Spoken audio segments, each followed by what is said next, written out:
ओम नमः सिद्धेभ्यः ओम नमः सिद्धेभ्यः णमो अरिहंताडम णमो सिद्धाडम णमो आयरियाडम णमो वज्रायाडम णमो लोए सब साहुडम। चलते फिरते तीर्थ हैं हरते सब संता, हम तो बस इतना जानते आप सरीखे आप, हम तो बस इतना जानते आप सरीखे आप। कुंडलपुर के बड़े बाबा की, मूल नायक श्री आदिनाथ भगवान की जय। मूल नायक नगर के मूल नायक अत्स्यकारी चमत्कारी सर्वरोगहारी मनोहारी 900 वर्ष प्राचीन श्री वास पूज्य भगवान की जय। परम पूजा आचार्य श्री ज्ञान सागर जी महामुनि राज की जय। परम पूजा आचार्य भगवान गुरुदेव शेखवाड़ विद्यासागर जी महामुनि राज की जय। परम पूज्य मुनि शेखवाड़ विमल सागर जी अनंत सागर जी धर्म सागर जी आदि समस्त 3 कम 9 करोड़ मुनि राजों की जय। बोलो भाव सागर जी महाराज की जय। बोलो मुनि संघ की जय। आज का यह पावन प्रसंग, जिस दिन शिष्य को गुरु महाराज से आचार्य पद की प्राप्ति हुई थी और पूज्य ज्ञान सागर जी महाराज जो कि सभी विद्याओं में पारंगत थे, जितनी भी लौकिक विद्याएं होती हैं और पारलौकिक विद्याएं होती हैं सब में वो पारंगत थे और उनने अपनी विद्याओं के माध्यम से जान लिया था कि ये जो विद्याधर है ये बहुत ऊंचाइयों को छुएगा। और वाकई में आज जो आचार्य भगवान ने कीर्तिमान स्थापित किए हैं वो वर्ल्ड रिकॉर्ड हैं। वर्ल्ड रिकॉर्ड कितने बनाए जाएं ये सोचने की बात होती है। आचार्य भगवान कभी रिकॉर्ड बनाने के लिए कोई काम नहीं करते हैं, लेकिन उनके बारे में जब हम लोगों ने पढ़ा सुना कि 44 घंटे ध्यान लगाया और शमशान भी कई बार गए वो ध्यान लगाने, और कई बार तो वो चौके से ही विहार कर जाते थे। और एक संस्मरण सुनने में आया था कि पूज्य ज्ञान सागर जी महाराज अस्वस्थ थे और उनकी चलने की स्थिति नहीं थी, तो उन्होंने उनका पिच्ची कमंडल लिया, हो सकता किसी श्रावक ने लिया हो या क्या स्थिति रही होगी, और अपने कंधे पे बैठा करके, ऐसे कंधे पर बैठा करके जैसे बच्चों को बिठालते थे ऐसे विहार करवाया। एक गुरु के प्रति जो समर्पण शिष्य का रहता है वह ग्रंथों में पढ़ने को तो मिलता है, लेकिन ऐसे अनूठे उदाहरण बहुत कम मिलते हैं देखने को। कि एक बार चतुर्दशी का दिन था, पूज्य ज्ञान सागर जी महाराज पहुंचते हैं और प्रतिक्रमण करने के बाद याचना करते हैं अपने प्रायश्चित आदि के लिए चतुर्दशी के दिन, और उनके चरणों को उठा करके, पूज्य विद्यासागर जी महाराज के चरणों को उठा करके पूज्य ज्ञान सागर जी महाराज अपने माथे पर लगाते हैं। ये दुनिया में इससे बड़ा उदाहरण आज तक ना तो पढ़ने में आया ना सुनने में आया। ये ऐसे ऐसे अनूठे उदाहरण आप सुनते रहते हैं। पूज्य आचार्य भगवान के जब संस्मरण सुनते हैं कि नैनागिर में जब सर्प आते थे प्रवचन सुनने के बाद चले जाते थे, क्योंकि वहाँ पर पार्श्वनाथ भगवान का समोसरण आया था। और पार्श्वनाथ भगवान का चिन्ह कौन सा है? हाँ, वहाँ पर नाग नागिन आते थे। और एक बार पंचकल्याणक हो रहा था, पानी की समस्या थी, आचार्य श्री के पास निवेदन करने गए लोग और उन्होंने कहा सब ठीक हो जाएगा। और देखा कि एक झरना, छोटा सा जल का स्रोत प्रारंभ हो गया और जल का झरना चलता रहा जब तक कार्यक्रम चलता रहा पंचकल्याणक महोत्सव। जैसे ही पंचकल्याणक पूर्ण हुआ और झरना बंद। ये सब आचार्य श्री के इतने अतिशय चमत्कार हैं कि हम कितने बताएं। उनके बारे में जब भी बोलते हैं तो लगता है कि बोलते ही चले जाओ, लेकिन हमने बहुत पहले कई ऐसे संस्मरण सुनाए हैं और उनके बारे में बताया है, क्योंकि गुरु महिमा का गुणगान करने के लिए कोई समर्थ नहीं होता है। प्रभु और गुरु का गुणगान करने के ऐसे अवसर आते हैं जब, तो जरूर उनके गुणगान का वर्णन करना चाहिए।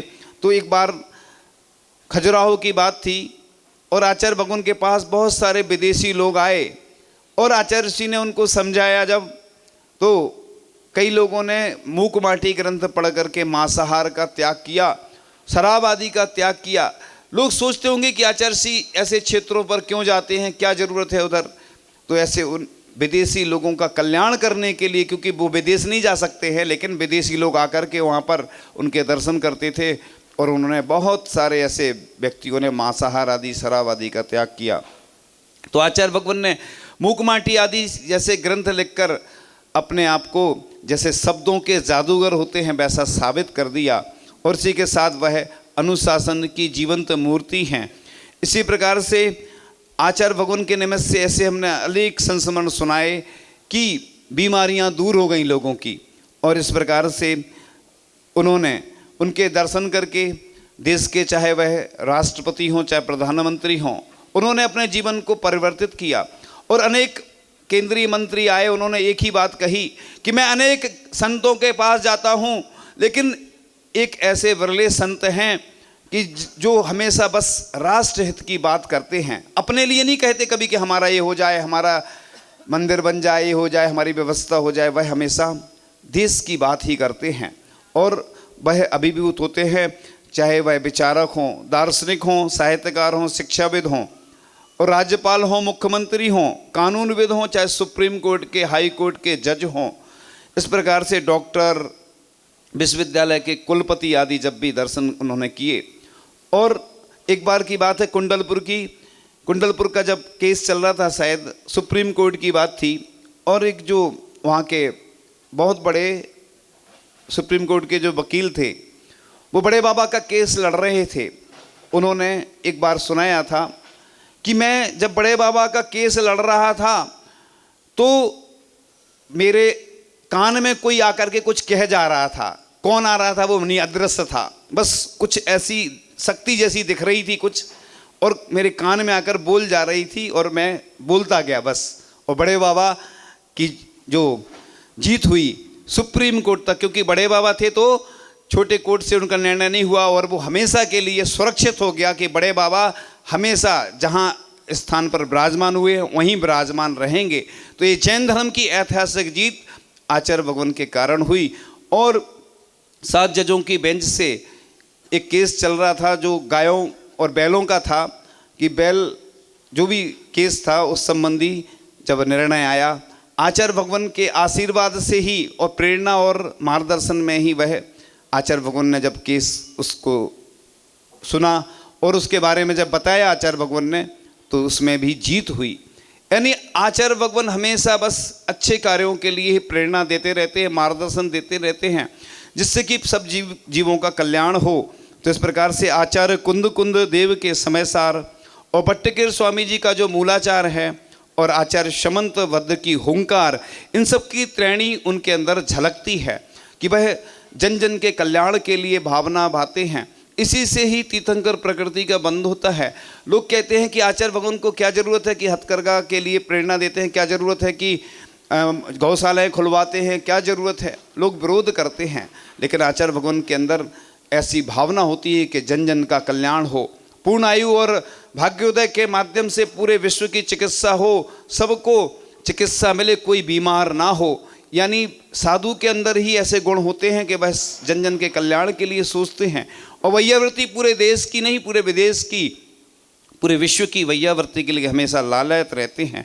तो अपनी आत्म साधना के बल पर स्वतंत्र और समता के जीवन मूल्य प्रस्तुत करके संपूर्ण मानवता को एक सूत्र में बांधा है उन्होंने। उनके त्याग और संयम में सिद्धांतों और बापियों में आज भी सुख शांति की सुगंध सुवासित हो रही है।